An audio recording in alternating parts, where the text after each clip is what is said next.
everybody. Thanks for tuning in to Startup Junkies podcast. My name is Victoria Dickerson. I'm here joined by fellow Startup Junkies, Jeff Amerine and Caleb Talley. How are you guys? Doing great. It's glad to be here. 4 o'clock on a Friday. Yeah, glad to be here. Rye in hand. We're ready to go. It has to be Friday, but yeah. Yeah. So we're joined today by Kelton Hays. Kelton is the executive director of Cobblestone Farms. It's a farm in Fayetteville that's focused on sustainable agriculture and tackling hunger insecurities in Northwest Arkansas. Kelton, how are you? I'm good. Thank y'all so much for having me. Yeah, absolutely. Thanks for being here. Did you say a minute ago that this was your podcast debut? This is my podcast debut. I'm kind of struggling figuring out what kind of voice to use. Just one bit of advice. Don't mess it up. Don't mess up. Okay, got it. We all have faces for radio, so we're just That's right. Yeah, gotcha. Good and deal. a voice for print media, in my Yeah. case. Yeah. Well, we like to kick things off just kind of hearing about you and your origin story. So tell us a little bit about your background and how you got started with Cobblestone Farms. Yeah, so when I was a teenager, I was bitten by a radioactive spider. So I went to school in South Arkansas, originally from Louisiana. Not a whole lot No, of I'm just kidding. Yeah, I know. It's not. That's why I live in Arkansas. Came up to South Arkansas to Henderson State to play football. Not a whole lot of demand for short offensive linemen in the D1 league. So ended up there. I tell folks that I met my wife, found my faith, and got a really good job in college. So we moved to Little Rock. Spent about 2 years there. My wife, she's fourth generation in her family of a local family farm, somewhere between about halfway between here and Harrison, Arkansas. It's in Osage, just north of the Ponca or the Buffalo. Osage Valley? Mm-hmm. That's so pretty. Yeah, so there's prettier places in Earth, but I haven't seen them. Yeah. So we started working with the farm to move it from a conventional model of selling in the commodity market to a regenerative direct-to-consumer model. Farmers markets, restaurants, grocery stores, online. Got more and more into it, more and more versed, more and more involved in the local food system. All along with myself working in nonprofit finance management as a finance director at other local nonprofit, and just felt more and more drawn towards agriculture and wanted to be a farmer. I say that if my father-in-law had been a dentist, I'd be cleaning teeth. If he'd have been an attorney, I'd be litigating, but he was a farmer. So just through a series of fortunate events, was introduced to Cobblestone Farms, which was in a tough spot at the time, and was given the opportunity, and the thought was, with my background in agriculture, local food system, nonprofit financial management, I might be able to step in and help us get out of a rut. Very cool. That's awesome. So whenever we had previously spoke about you being on the podcast, you said that you took over management for a farm when you had never driven a tractor, hauled a trailer, or raised an animal. What was that experience like? Terrifying, but you wouldn't have known it by looking at me. I often say that my superpower is making people think I know what I'm talking about. So if a fire breaks out in here, don't follow me. I don't care how confident I look. Don't follow me. Follow Victoria. I typically have to be about 12% sure I can do something before I take a swing at it. If it had not been for my father-in-law and other connections with local farmers and people in that scene, I would have been about 7.5% sure. Looking back, I started this journey in May of 2020, and y'all remember where we were then. Yep. Mm-hmm. It just blows my mind. I don't know what I was thinking to make that transition. But I love learning. It's the best part of life. Learn something every day in what I'm doing.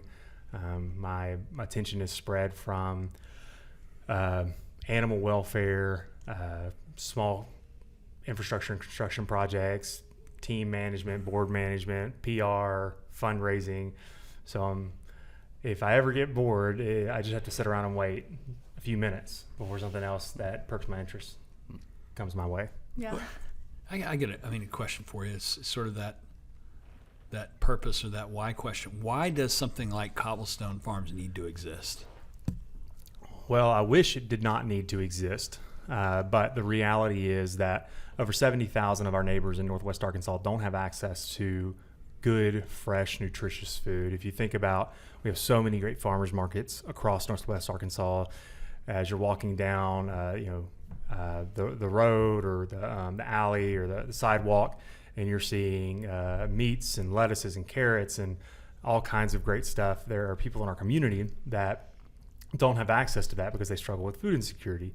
About 1 in 6 households in Northwest Arkansas or in Arkansas struggle with food insecurity. I recently found that, so Arkansas has always been in the top 10 in food insecurity in the country. We are number 1 in high levels of food insecurity. So that means food insecurity, just like everything else, is a spectrum. There are people who once a year have to access their local pantry or need some help. And then there are people who on a regular basis are doing that.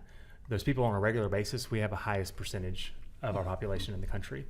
And do y'all want to guess what our number 1 industry is? Agriculture. Yeah, the irony is a little painful. Mm-hmm. So if somebody were to ask us what we did, or, what do you do at Cobblestone, and I wanted to be a little ethereal, a little heady, I would say we give people dignity. Food is a lot more about calories. We want people to have access, dignified access to great food in the same way that any of us sitting in this room would have. Mm-hmm. It's great. And I guess just kind of the going into this kind of blind, so to speak, but farming and growing anything is super rewarding to begin with. But to kind of go back to more of the origin story, going into it blind and then learning all of everything you've learned, that's got to be pretty rewarding too. So it's like rewarding to have developed these skills over time in something that's also very rewarding. Yeah, I don't know if y'all have ever experienced this, but something that you've spent years learning or doing, and somebody calls you and they're new to it and they're asking your advice, and you just start saying this, and they ask you this question, and you're like, oh yeah, I love where you're going there, but hey, you need to be aware of this. And they say, what about this idea? And it's like, hey, look, you try that, but I'm gonna give you a heads up. This is I've a couple times over probably the last 6-8 months, I've been able to have those conversations, and you walk away from it being excited, being energized, because you're talking about something you love. And maybe this is just the narcissist in me, but I've thought, oh man, I know a lot of stuff. I would love to have a conversation with Kelton from, May of 2020. I remember being on the farm. It was probably June of 2020. I was driving the tractor, moving some wood chips or something, and a friend of mine was there who, he was just with me. It was after a lunch, and I said, hey, Hunter, have you ever seen me not look confident? And he said, no. And I said, look at me right now. I was terrified, absolutely terrified. And just this morning, I was teaching a couple of our staff how to drive the tractor, how to load and unload compost. And I could see the same thing in their eyes, but it's really, really rewarding knowing that I've gone through recently exactly what they're going through. Yep. You know what it's like to start at zero. Yeah. Yeah. I can relate to that, definitely. New calluses on your hands too, right? Yeah. It's a little different than what you'd get from accounting. It is. It definitely is. I remember in March of 2020 when my wife and I actually made the decision, after consulting some mentors, to make a transition into agriculture or full-time farming, or as full-time that would pay the bills. I looked at her and said, hey, I'm a little sad. She said, why? I said, as excited as I am, I'm a little sad that I won't be able to utilize my finance background or lead a team anymore. And she looked at me and said, hey, I think God has something else in store for you. And today I have a team of 6 full-time staff at Cobblestone who are incredible. We're, every time we meet, I walk away excited for the future. I tell them all the time, hey, I have this big vision picture of where we're going or what we want to do. We want to have a Northwest Arkansas where all community members have access to fresh, nutritious food produced through sustainable methods. And I tell them, I ain't got a clue how we're going to get there. That's what y'all are here for. And just going back to the problem and the why, you talk about the number of people that are food insecure in Northwest Arkansas, and you kind of pull back and look, and as far as Arkansas goes, Northwest Arkansas is the most prosperous, you know, comparatively. This is where the money's at. This is where everybody's moving to. This should be the last place in the state that should be struggling with those problems when, you know, East Arkansas and South Arkansas is covered in food deserts and poverty.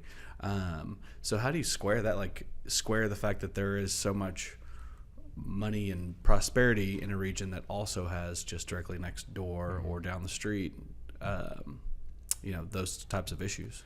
Well, so I'll do a little politician thing here. I'll answer the question I want to answer. Something that I often experience when I share the statistics or talk about the reality of hunger in our community is here. We have, are you serious? We have people experiencing food insecurity in Northwest Arkansas. And the second most likely scenario is the person across from me that I'm sharing with starts talking about the homeless population, which, yes, the homeless population would absolutely be considered food insecure. However, the food insecure population expands far beyond that. I mean, you work with somebody who is food insecure. If you work at a bank or a school or you know, even a fire department, a hospital, it's pervasive throughout our community. People think of food insecurity in a way of lack of access to food, and I like to try to help people take a bigger picture of it. It's really, if you want to simplistically say it, understand it, it's more month at the end of the money.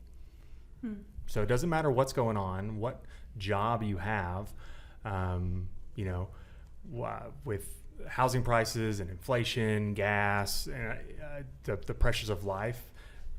You know, we've all seen the reports that most Americans, like some high percentage, are $1,000 away from having to dip into credit cards, or, you know, not knowing where they're going to be able to.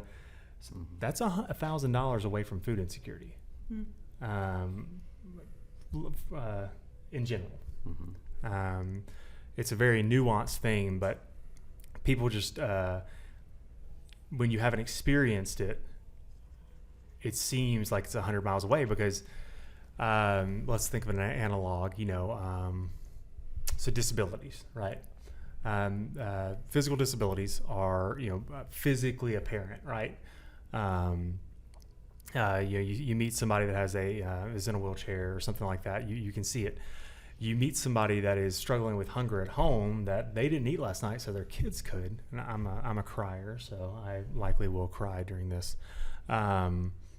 They're not going to tell you. That's not what they lead out with. Like, hey, Victoria, what did you do last night? Oh, that's nice. I didn't eat. You know, so it's a hidden secret, or I don't have a better phrase for it, but it's hidden in plain sight. There's shame around it. Oh man, so one of the stories that we tell at Cobblestone is I want you to picture a mom walking into a dollar store, you know, going to buy groceries, and her 6-year-old son walking behind her, you know, pulls on her shirt and says, "Mama, I don't want to shop here." And she says, "Well, why is that, baby?" And he tells her, "Because this is where poor people shop." And she gets down on his level, and like looks him in the eye, and says, "Well, baby, we are poor." Well, that was my mom. And I tell that story not to say, "Hey, poor for the kid," but for the mom. You know, poor kids don't know they're poor. I didn't know I was poor until I got a little older. But my mom having to hold that shame, and that has extrapolations on every aspect of life, and that's why, in big picture, I say, hey, we want to give people dignity. We want people to feel dignity because there's way smarter people out there than I that have done research and such on this, but the quality of life, your health outcomes, living in your ability to thrive as a human being, if you do not possess dignity, and you live in shame, it is going to be a negative outcome. How do you get them past that, the shame or the potential shame associated with dependency, on free resources. How do you get people past that aspect of it to where they, first of all, they feel good about taking the help that they need, and then they've got the tools to move beyond that, or even engaging in the first place. Right. Yeah, I mean, I have a friend who I worked with at a job, and her husband, they would absolutely been considered food insecure, and he refused to be on SNAP, or food stamps, as it's often known as. But that's a huge problem. It's issues from both sides with societal stigma, how it's portrayed in the media, and then how it's understood from client is what an individual is referred to as somebody who is accessing charitable food. But the Northwest Arkansas Food Bank is spearheading a really cool concept rooted in the desire to give people dignity. It's Feed Rogers. It is a client choice is what it would be called. So it looks like a little boutique grocery store. You walk in, you get a card and says, hey, this is what you get. You get 3 of these, 3 of these, 3 of these, 3 of these, and you shop. And it's not like you get 3 cans of Chef Boyardee. It's you get 3 items in this category. They have everything's color coded and whatnot. Sure. I don't know what you do if you were colorblind, but my brother-in-law would have a hard time. But they get to go in and they shop. They literally, they get to shop. That's a big deal. When we talk about access, a lot of times you'll hear us say we want dignified access. Because again, food is much more than calories. It's about dignity. It's about a person living a thriving life, not burdened by shame. That's really cool. And so you grow your food, and how much of it do you give to the Northwest Arkansas Food Bank? To be honest, I couldn't tell you the percentage of what we give the food bank. The way we say is we grow food for hunger relief. When I stepped into Cobblestone, there's been we sell half and we donate half mentality, which there's nothing wrong with that. But as I learned more about the need in the community, our potential, we shifted both in practice and in language to we grow food for hunger relief. We don't donate food, because to donate something, think about what's the last thing you donated? A shirt, money, your time. Well, to say you donated something implies that, there was a higher use or another use that you were gonna or already did use that thing for. Gotcha. These carrots are for people experiencing hunger. It's not for anything else. We do sell some, and we do use some for internal events, but even that, I say that our sales program is a shameless bait and switch. If you can kind of imagine me coming up beside somebody, putting my arm around them. Oh, hey, you like great food? Oh, me too. We've got some great food. Do you want some? Oh, great. There's a lot of people in our community that really don't have access to much food at all, much less this. And we both look down kind of at the food together and pause, and I turn to them and say, do you think we should do something about that? Sounds pretty effective. Yeah. So so one thing we are very strong about in our messaging is we want to communicate hope, not guilt. Both are powerful motivators. But we know that we cannot bring about systemic change in our community, impactful, long-lasting change through guilt or by ourselves, which if you motivate by guilt, long-term, you're going to do it by yourself. When we have volunteers out, when we have donors, when we have people at our trainings or education, they are getting something from us. They're gaining value, whether it's intrinsic value of feeling good or they're actually learning something. But really, we have a wonderful plan for their life. We want them to know about the reality of hunger and the promise of sustainable agriculture, and how they can really, even bigger picture than that, how they can do good in their community. My heart is to mobilize individual community members to do good. We all have such potential. Mother Teresa is quoted as saying, if you can't feed one, or if you can't feed 100, feed one. Just feed one. we often get so intimidated by the magnitude of an issue or by our perceived inability to meet the issue that we're like, well, I can't do anything. Well, yeah, you can. You can do one thing. And if you learn how to do one thing good, you might be able to do two things. And if there's a bunch of yous doing two things or one things, that's a lot of things. Mm-hmm. So even fundraising is not primarily about the money. Now, don't get me wrong. I've got payroll to make, and we need to pay for diesel in the tractor. But a wise philosopher once said, "Where your treasure is, your heart will be there also." And whether your treasure is greenbacks or minutes on the clock, if we can get somebody's time and money invested in doing good in our community, eventually, if they stick with it long enough, their heart is going to drift in that direction. A for-profit CEO of a startup company or a small company that is looking to scale spends 50% of their time raising money.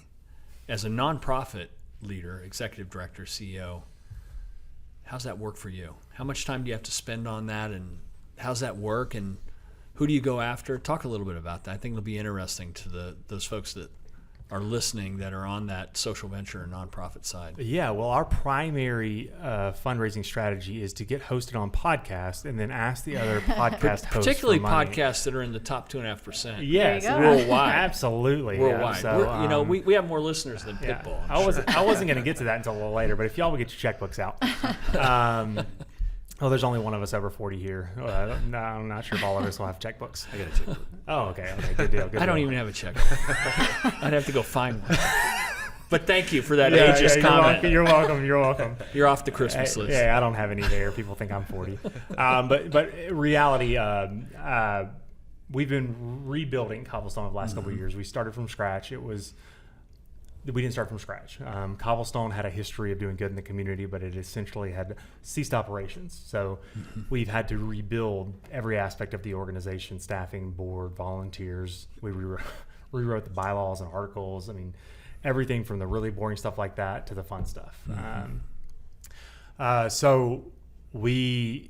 It's my job and the board to raise money. And honestly, I couldn't give you a percentage of how much time I spend doing that because it has continued to evolve. Because when I got started, it was me and two other individuals, and they did the garden, and I did everything else. There wasn't a whole lot else going on at the time because we were intentionally moving slow. 2020 was a pause. 2021 was a reset. 2022 was our relaunch, soft relaunch. And I feel like this year is like, man, we're ready to sprint. So that takes more money. Our budget has doubled since 2021.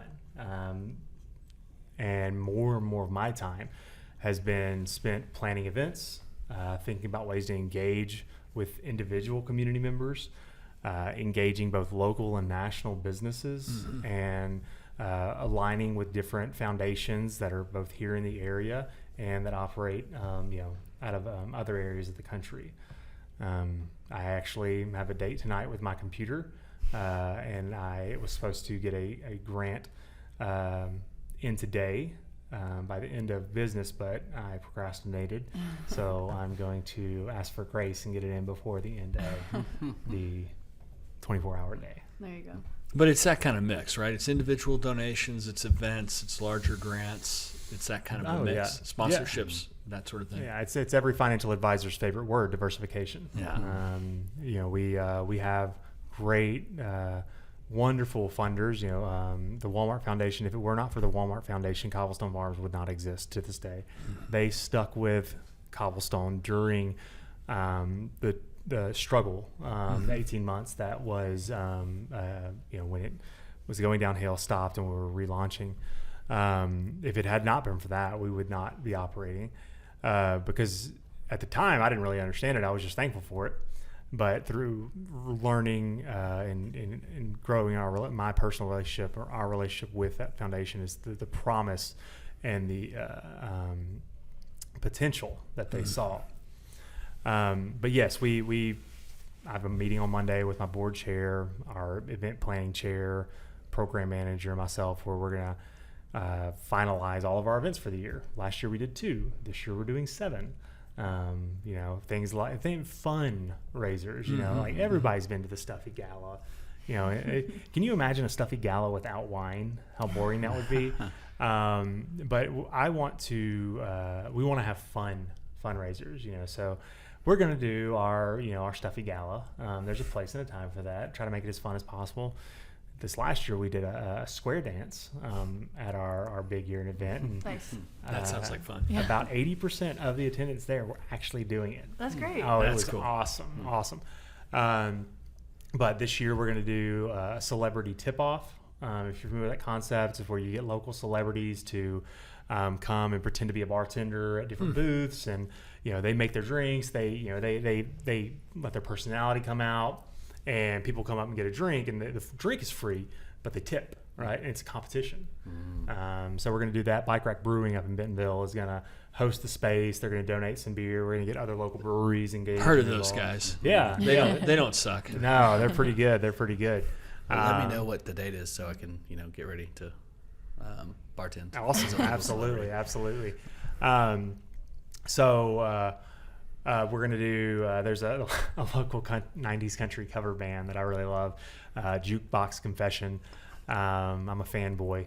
I was texting with one of them today, but they're going to do a charity, I don't know if you want to call it mini concert. I don't know how we're going to brand it. But, Tim McGraw has this song from the 90s, Down on the Farm. So our Down on the Farm bash or something like that. So, Cool. But we also have to do direct mailers, email marketing, giving days. I actually did a training in this room that we're in with Branch's Mission Lab for NWA Gives. Historically, the most Cobblestone had ever raised on a Giving Tuesday was like $700. After the training that we were able to go through, we raised $22,000 on Giving Tuesday. Wow. So thank y'all. Y'all were part of that. Just the aura of the room. Yeah.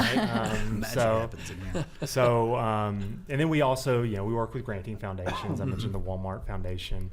They have been our strongest partner, both financially and just in encouragement and advice over the years. But it's really about spreading out your net, so to speak. You see the vision going beyond Northwest Arkansas? Or are you just going to keep it on a tight focus? I do see, and our board members more than I, see it going beyond Northwest Arkansas. And my thought is, okay, well, I'm more than happy for it to go past Northwest Arkansas. I might not be your guy.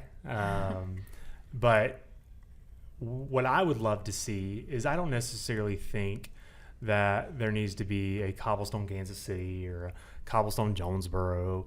There could be pick a random name, ABC Farm, anywhere, completely different nonprofit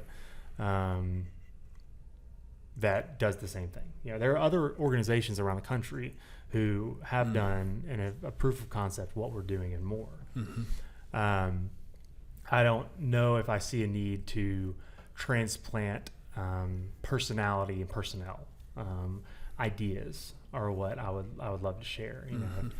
If somebody from the River Valley or Jonesboro or Tulsa or somebody like that wanted to come and learn about what we're doing, how we're doing it, and what we've done wrong and what we think we've done right, and how to avoid the wrong and embrace the right, wide open hands. The C word should not exist in the nonprofit world. Competition. We don't have competitors. Sometimes nonprofit leaders can get into the mindset of, well, if I help you, that's less resources for us and our mission. But I believe in having an abundance mindset, and that resources, if mobilized correctly, multiply. They don't reduce. We agree. It's not a zero sum environment. Yeah, absolutely. Exactly.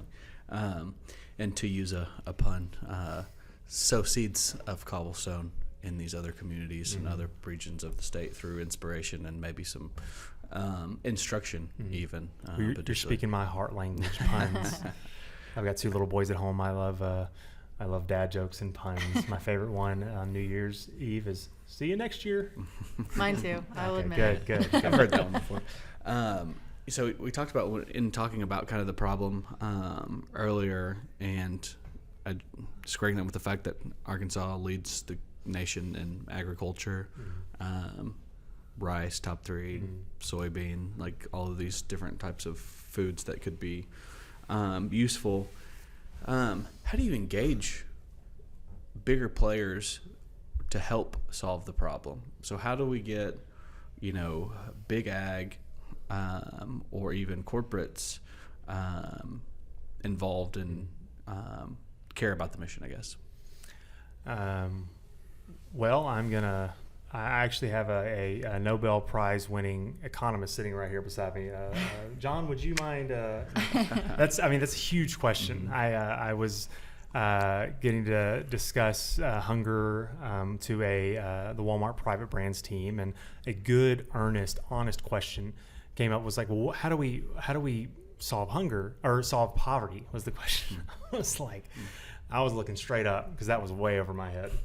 But I do have an opportunity to go and speak with the food group, about 200 or 300 members at Walmart later this month, and I'm going to share some stories. I'm going to share my story, other stories of what it's like experiencing poverty, the feeling of lack of opportunity that it brings, and shame that it can bring.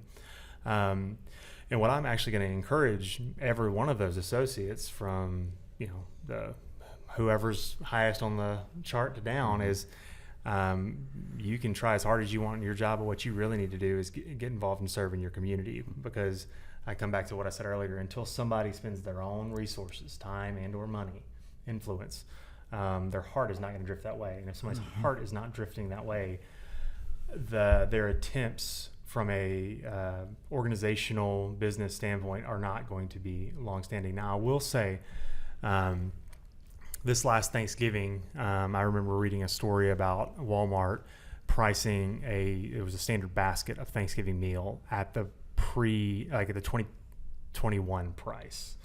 So, that's a little thing, but the heart behind that is huge. I know that I love my Walmartians. I don't just say that because of our funding relationship. We have I have 2 board members on my board who are they've called themselves Walmartians, that have been incredible to me, and they truly do. The reason I'm coming to share with them is they want to learn how to serve their customers who experience poverty better. So all that's micro, but, spreading out into macro, I think we are seeing a shift toward organizations like Walmart, taking this kind of thing seriously. The continual growth in the I won't say minimum wage because that's a federal thing, but the wage that organizations are paying, the exposure that has been gained over the last couple of years. But I think simplistically, it's all about getting the decision makers' hearts invested in what's going on. And in my experience, people can often think that, well, I'm not a decision maker, So, Victoria, how long have you worked at Startup Junkie? About 10 months. 10 months. What about you, Caleb? It'll be 4 years in May. All right. When did y'all graduate college? 2015. 2015? 2018. 2018. So we're 4 years and 7 years out of college. Okay. So y'all might not call all the shots now. What about in 2045? Where are y'all going to be? I'll be dead. Okay. Good. Victoria, let me turn. I'll still be here. Okay. So it's the same thing, the people who are the assistant buyers, on a team at a Walmart, or on a team at a Google, or on a team, or just an individual anywhere in our community that thinks, well, I'm not a decision maker. Now, so playing college football, I always harped on the fact that we take these really talented kids, 11, 12 years old, and we pass them through school because they're good at sports, and they'll get better when they get to college. They'll start taking this serious. They'll mature, and the same thing happens in college. They get passed through and they get sent up to the NFL, and then everybody freaks out when they don't know how to act like an adult. It's like, well, that's not how people work. Never had to. Yeah. So we often, as humans, as people, think that, well, when I get to that point one day, I will. If I had that much money, if I was, a celebrity and had millions of dollars, I would do this. Or if I was the CEO of this Fortune 100 company, I would do this. Well, what are you doing now? I believe fundamentally that what you do with a little bit is what you're going to do with a lot. And that's not to make anybody feel guilty, but it should be empowering to people, because you can do a little thing, start a small habit. I would quote maybe it's Thoreau that the habit breeds a life, something like that. I'm not that smart, but a small habit can make huge implications later on in your life. He had lots of time for contemplation on Walden Pond. Yeah, he did. He just sat there by the lake. Lots of great days. He did a lot of gardening there. He liked it outside. And I just had an idea, and just give you some more work to do. I love work. I don't do well over the holiday season. After about 2 days, I love my family. Get restless. I love my boy. I have a 4-year-old and a 2-year-old boy at home. I've tried to get my wife to. I want a daughter, and she's told me. She looked me dead in the face and said, "I would have a third child if I was guaranteed it was going to be a daughter. I can't raise another one of your sons." But yes, I love work, Caleb. So I was just thinking about, you talked about, if someone's not putting their own time and money into a mission, their heart's not going to go that direction. You'd see like an opportunity to engage with corporates and you could even like spin this out, sell this as like a corporate leadership retreat excursion, like a day on the farm, and you've got all of these put them to work. Yeah, all of these people that in charge of maybe money they're for decision makers or they're the next decision makers, but there's this you could bill it as leadership training, but getting them out there, getting their hands dirty, getting them on the tractor, seeing it, immersing themselves in it, and then understanding like, oh, like that's what this is. And then perhaps you've got 30 people out there, 2 of them's light bulbs come on at the end of that, and then those are individuals in decision-making positions that can leverage their resources and networks or whatever else. So there you go. That's some. No, yeah, there's a project. For you're hitting all the right notes, Caleb. Like any other organization, people so often misunderstand. They think, I've literally had people ask me, you work for a nonprofit. How do you get paid? Like, well, I'm a W-2 employee. Payroll hit me and my employees' bank accounts today, 15th and 30th. So we are a business. We are a corporation by law. Right. Startup Junkie, y'all understand this, definitely. 100%. So we have to think about marketing. We have to think about revenue streams. We have to think about all the things that a for-profit would think about, albeit our revenue streams are a little different.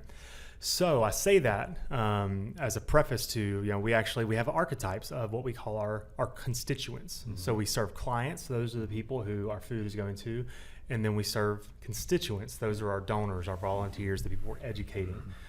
We have this one archetype named Jared, and that's him. He's a single guy, mid-30s, works in the corporate world, really engaged, got a great friend group, but he's kind of bored.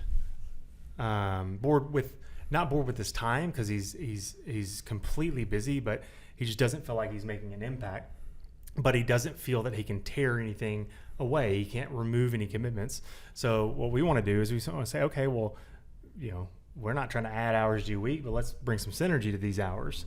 Whether it's Jared, who's a single and he can come out with his group of friends and serve, instead of come out and serve a little bit and then head down to whatever brewery in town, or it's a corporate group getting to come out and build team building, build employee morale, all the things that come with serving as a group. So you're absolutely right. We want to get people not to think that this is something that I have to add on per se, but it's as they're going throughout their life, what are things that they can do to serve their community.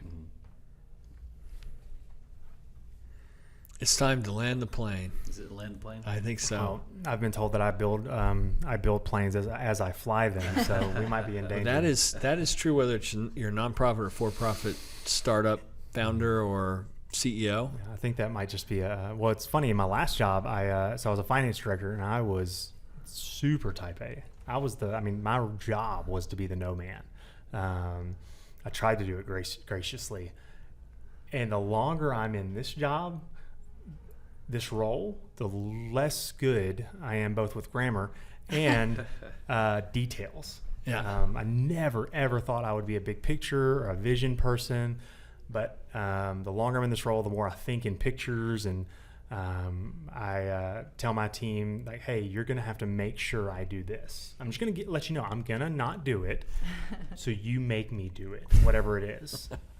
It's good to have those people. It is. It is. So the way we like to land the plane is ask you as our guest, if you had the opportunity to go back in time to your younger self, whether it was before you decided to take on this work or even further back, knowing everything you know now, all the accumulated knowledge, what advice would you give your younger self?